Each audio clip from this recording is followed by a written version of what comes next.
안녕하세요, 따사입니다. 이번에 독재자와 관련된 사건들을 다루고 있는 다큐멘터리 영화들을 소개해드리는 시리즈를 진행해 보려고 합니다. 세계에는 많은 독재자들이 있고 그로 인한 가슴 아픈 역사를 가지고 있는 나라가 많은데요. 지난 영화 5월에처럼 다큐멘터리라는 영화적 기록을 통해 역사를 전하는 작품들이 많이 있습니다. 우리는 영화를 통해 우리가 몰랐던 역사를 배우게 되기도 하고 사건은 알았지만 드러나지 않았던 내막이나 이후의 상황을 알게 되기도 합니다.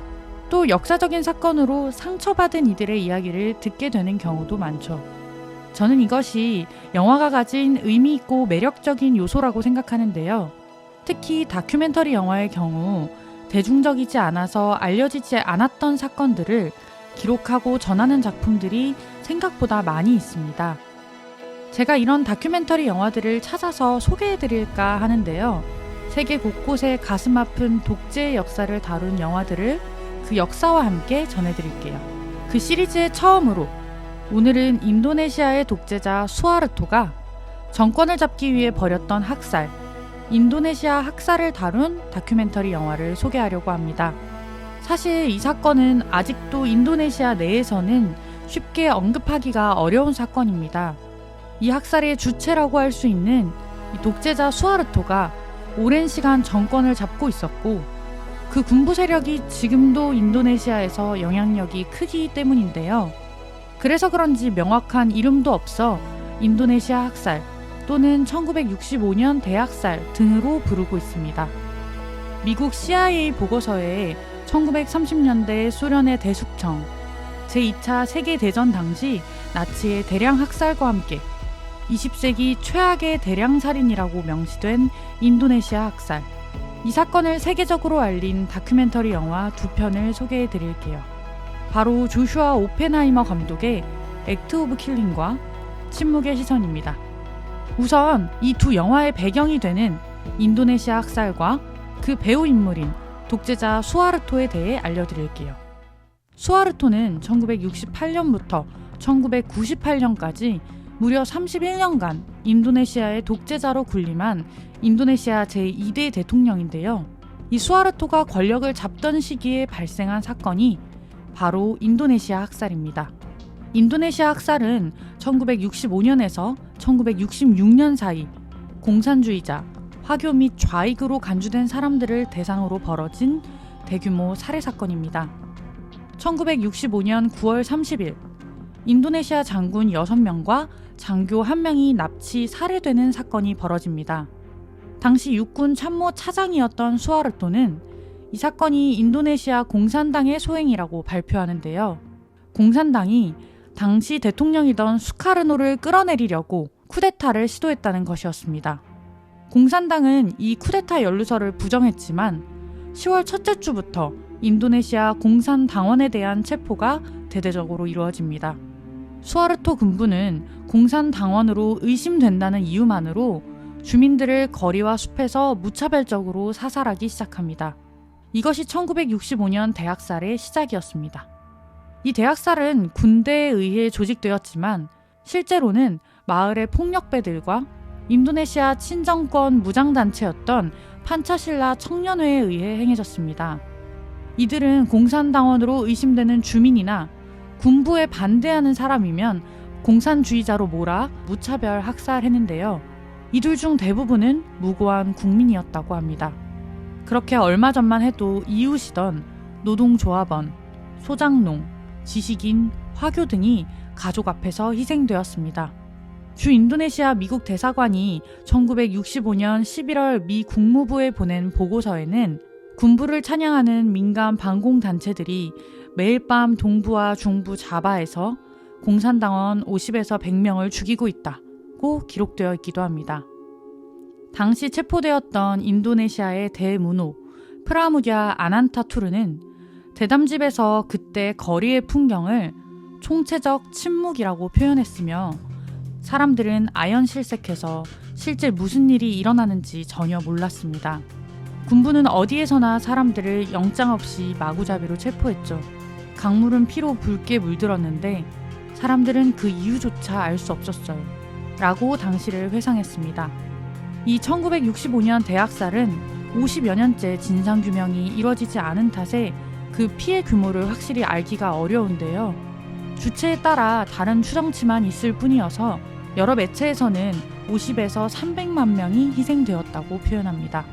이 사건으로 인도네시아에서 국부로 불리던 초대 대통령 수카르노가 실각하고 공산당을 진압하는 데 앞장섰던 수하르토가 인도네시아 권력의 중심으로 떠오르게 됩니다. 그리고 수하르토의 30년 군부 독재가 시작되죠.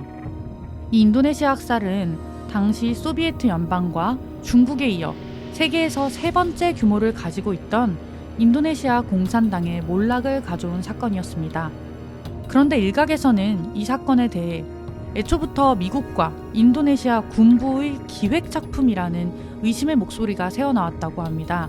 당시 공산당이 수카르노 대통령을 끌어내릴 이유, 즉 이 사건의 원인이 되었던 930 쿠데타를 일으킬 이유가 없었기 때문입니다. 수카르노는 1950년 초대 대통령으로 취임해 미소 냉전구도에서 비동맹 중립외교를 표방한 대통령이었습니다. 당시 합법정당이던 공산당은 수카르노의 가장 강력한 지지 기반이었습니다. 미 중앙정보국 보고서에는 1965년 5월 23일 인도네시아 공산당 45주년 기념대회에서 수카르노 대통령이 공산당을 극찬하는 연설을 했다는 기록도 있습니다. 그러니 수카르노를 몰아내기 위해 공산당이 장교들을 납치 살해하며 쿠데타를 일으켰다는 사실 자체가 의문이 될 수밖에 없었던 것입니다.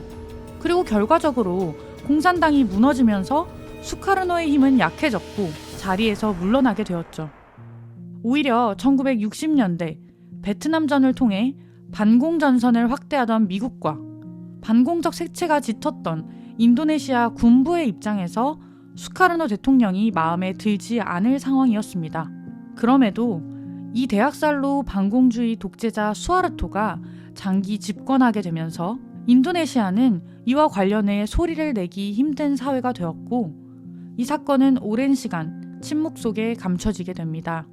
그리고 세월이 흘러 2017년 10월 1965년의 비극에 대한 미국 외교 문서가 공개되었는데요. 이 문서를 통해 미국 정부가 이 학살을 묵인하고 있었으며 인도네시아 군부가 인도네시아 내 진보적인 노동운동을 탄압하는 것을 미국이 적극적으로 지원했음이 드러납니다. 또한 CIA의 1962년 비망록에서 미국과 영국의 정부가 수카르노 대통령을 제거할 필요성을 느끼고 있었고 미군이 인도네시아의 반공주의 장교들과 광범위한 접촉을 유지하면서 무기 및 재정 지원을 했음이 드러났습니다. 또한 인도네시아 죽음의 부대들에게 대량의 공산주의자 명단을 넘겨줬다는 사실도 밝혀지죠. 영국과 호주 역시 무기와 자금을 제공하여 수카르노의 제거를 지원했다는 사실도 드러납니다. 미국과 서방의 지원으로 진행되었던 사건인 탓에 인도네시아 학살은 국제적으로도 오랜 시간 알려지지 않게 됩니다.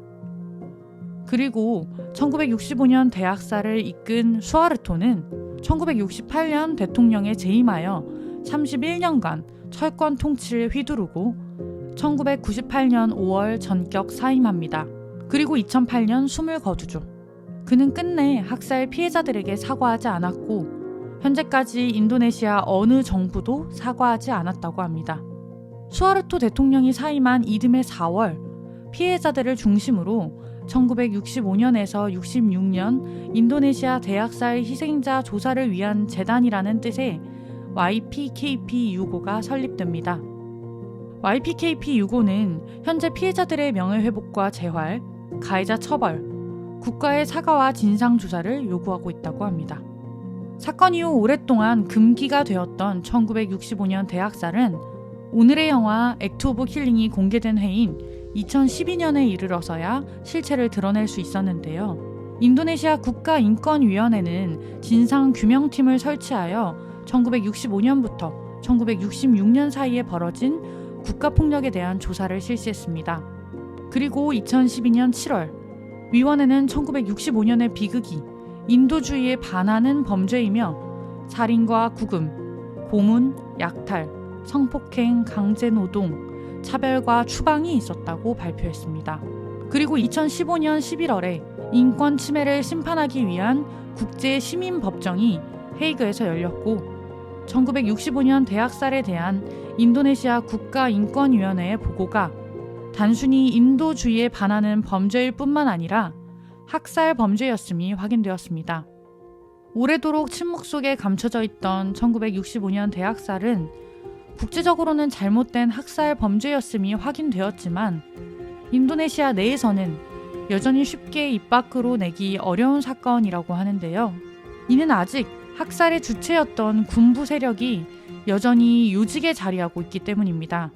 이러한 인도네시아 내의 현실을 그대로 보여주는 영화, 이번에 소개해드릴 영화 액트 오브 킬링과 침묵의 시선입니다. 비극적 사건의 가해자들이 여전히 사회에서 강자로 남아있을 때 사회가 어떠한 모습을 하게 되는지 적나라하게 보여주는 영화들입니다. 이 두 영화가 수많은 국제영화제에서 수상을 하고 주목을 받게 되면서 인도네시아 학살이 국제적으로 알려지게 되는데요.